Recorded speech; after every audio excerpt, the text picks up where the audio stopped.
नमस्कार, मैं हूं आमोद श्रीवास्तव।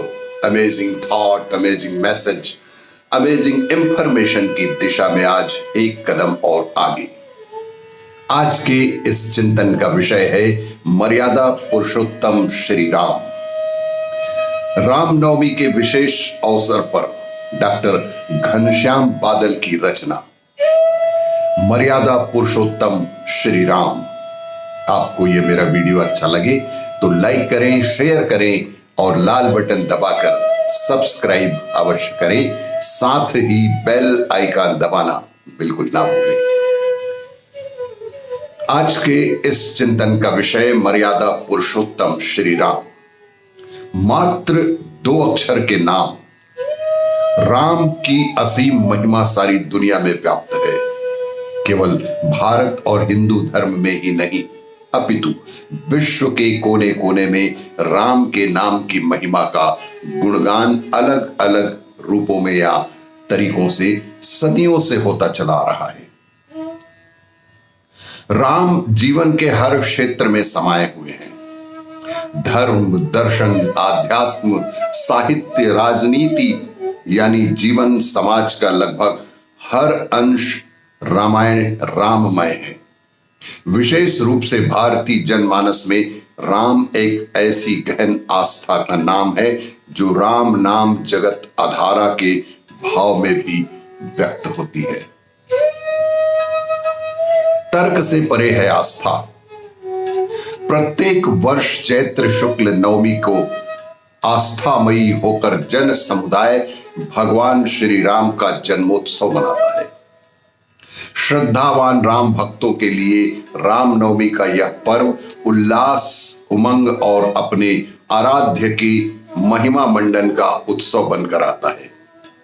राम भक्तों के मन में किसी भी तर्क से ऊपर एक अटूट आस्था वास करती है। राम में उन्हें भगवान के दर्शन होते हैं। मोक्षदायी वैकुंठशाही विष्णु के अवतार दिखते हैं। मर्यादाओं के पुनर्स्थापन की एक दिव्य आशा की किरण नजर आती है। यही वजह है कि भगवान श्री राम को घर घर में पूजा जाता है। जन्म से जुड़ी पौराणिक कुछ मान्यताएं। भले ही दशरथ पुत्र राम के जन्म और उनके काल निर्धारण पर विद्वान एक मत ना हो, पर सुख सागर जैसे प्राचीन ग्रंथों में राम का जन्म त्रेता युग में होना माना गया है। उसके अनुसार कलयुग की अवधि 4,32,000 वर्ष है, जो सबसे छोटा युग है। द्वापर उससे 2 गुना और त्रेता उससे भी 2 गुना मानते हैं। इस तरह राम आज से कम 12 से 14 लाख वर्ष पूर्व अवतरित हुए थे। मिथकों और काल गणना के हिसाब से चैत्र मास के शुक्ल पक्ष की नवमी राम की जन्म तिथि मानी जाती है। कालजयी मर्यादा पुरुषोत्तम भगवान श्री राम। पौराणिक वर्णन के अनुसार मर्यादा पुरुषोत्तम कहे जाने वाले भगवान श्री राम अपने समय के एक राज्य अयोध्या के राजा दशरथ के पराक्रमी पुत्र, पितृ आज्ञा के पालक, दुष्ट हंता, शोषितों और पीड़ितों के रक्षक, नारी का सम्मान करने और उनकी रक्षा करने वाले नायक, अपनी प्रजा के भावों को समझने, उन्हें महत्ता देने वाले और न्याय के बल पर रामराज को अक्षुण्ण बनाने वाले राजा थे।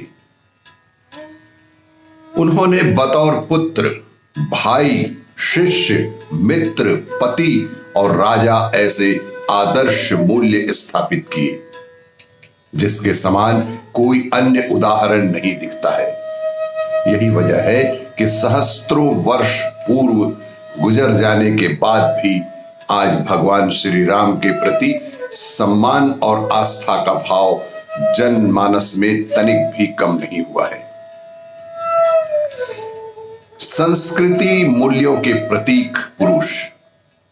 आज भी राम का नाम भारतीय संस्कृति, सभ्यता, संस्कारों और मूल्यों का प्रतीक माना जाता है।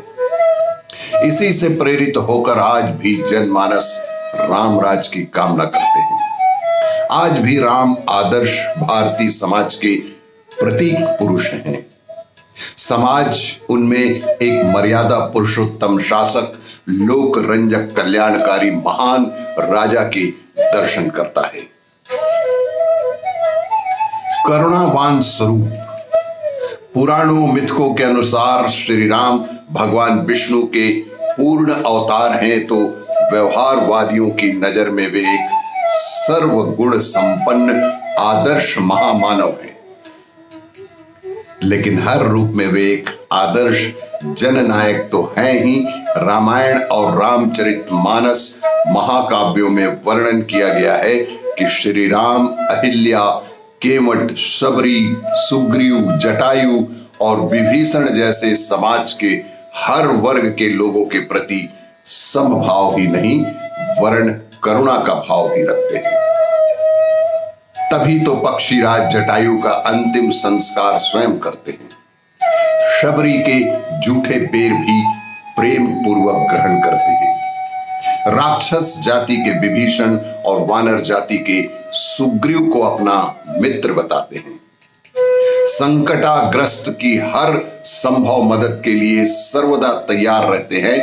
वे जन जन के शाप, ताप, शोक, भय और हर संताप हरते ही रहते हैं। इस कथा के अनुसार माना तो यह भी जाता है कि जो भी जाने या अनजाने में भगवान श्री राम की शरण में आता है, उसे मोक्ष अवश्य ही प्राप्त होता है। भगवान श्री राम की गुरु भक्ति और समर्पण अद्भुत है। गुरु की आज्ञा पालन में पूरे समर्पण भाव के साथ करते हैं। यदि वशिष्ठ से वे बचपन में शिक्षा और शास्त्र ज्ञान लेते हैं, तो विश्वामित्र से वे अल्प समय में ही शस्त्र विद्या न केवल सीख लेते हैं, अपितु उसमें इतने पारंगत हो जाते हैं कि उसका उपयोग करके मायावी राक्षसों, ताड़का और सुबाहु जैसे आतताइयों का भी नाश कर डालते हैं। भगवान श्री राम दुर्बलों को सताने, मारने तथा उनका शोषण करने वालों को पहले तो सत्पथ पर लाने का प्रयास करते हैं, पर जब ऐसे लोग अत्याचार की सीमा पार करने लगते हैं, तब राम दुष्टहीनता बन जाते हैं। दूसरों की ताकत को ही अपनी ताकत बना प्रयोग करने वाले दुराचारी बाली का वध करने से परहेज नहीं करते हैं। स्त्री उद्धारक होने के बावजूद वे स्त्री जाति को बदनाम करने वाली ताड़का और लंकिनी का वध भी करते हैं। यानी श्री राम के लिए न्याय ही सर्वोपरि है। सब जग चाहे राजा राम। श्री राम अपने दौर में जाति पाति तथा ऊंच नीच से मुक्त राजा हुए हैं। राजा के रूप में राम एक आदर्श स्थापित करते हैं। वे अपने राज्य की ऐसी व्यवस्था करते हैं कि राम राज्य आने वाले युगों के लिए भी एक आदर्श राज्य बन जाता है। राम स्वयं सादा जीवन, उच्च विचार का पालन करते हैं, पर अपनी प्रजा को सारी सुविधाएं और सुख देने में कोई भी कभी भी कमी नहीं करते। एक समता मूलक, न्याय संगत समाज की स्थापना करते हैं। छोटे छोटे संसाधनों का सही उपयोग सिखाना हो तो राम आज भी एक आदर्श प्रबंधक दिखते हैं। राम ऐसे दक्ष सेना नायक हैं कि दिव्य अस्त्र शस्त्रों से मुक्त महाबली रावण उसके मायावी पुत्रों, राक्षसों और लंका की सेना को महज बंदर भालुओं की मदद से परास्त कर देते हैं। यही वजह है कि आज भी आम जन अपने शासकों में भगवान श्री राम की छवि ढूंढता है और राम राज्य की कामना करता है। साहित्य के आदर्श नायक थे भगवान श्री राम। साहित्य में भी श्री राम का अनुपम वर्णन मिलता है। राम संत कबीर के लिए निराकार हैं, तो भक्त कवि गोस्वामी तुलसीदास के लिए साकार हैं। वाल्मीकि की प्रेरणा है राम, तो महाकवि भास और कंचन के कृति नायक हैं। राम के बिना केशव के साहित्य की कोई महत्ता नहीं बचती है।